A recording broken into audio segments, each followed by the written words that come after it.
collection we're looking at today is truly unique in several respects.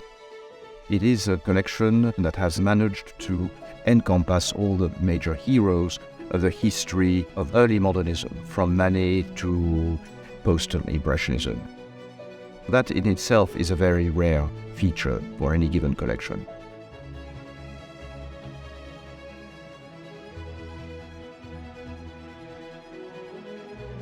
The collection, as you know, begins with an extraordinary painting of a bypasser in Paris by Manet and ends with Bonnard and with Derain. And interestingly enough, the term post-impressionism was coined by a British art historian called Roger Fry. Roger Fry organized the exhibition called Manet and the Post-Impressionists in 1910 in London.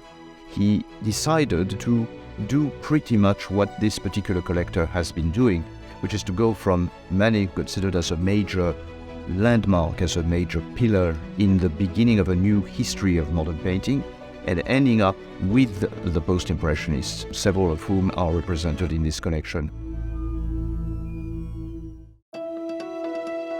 This particular collector has strength to go for more difficult paintings, more interesting paintings, paintings that have a message, that have something to say.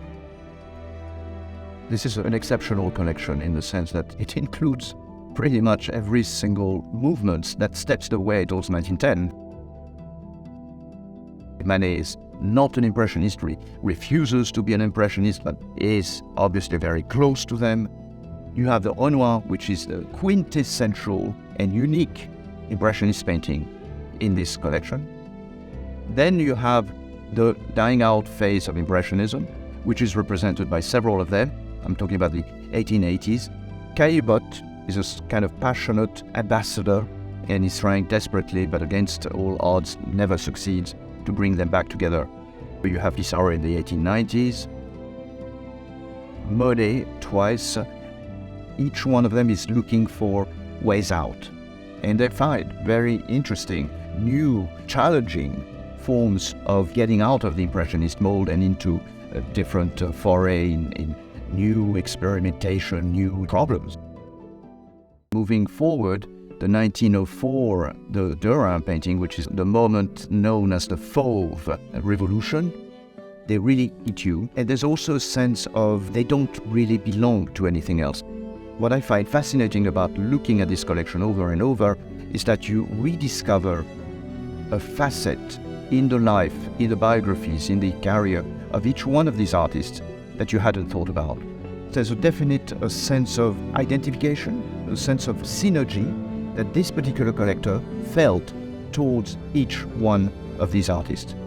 Every single one of the stories behind these paintings is unique and is incredibly powerful.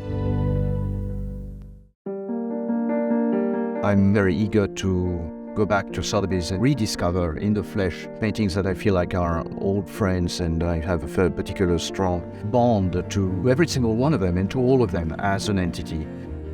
These works will be available for viewing early May and at auction by mid-May at Sotheby's.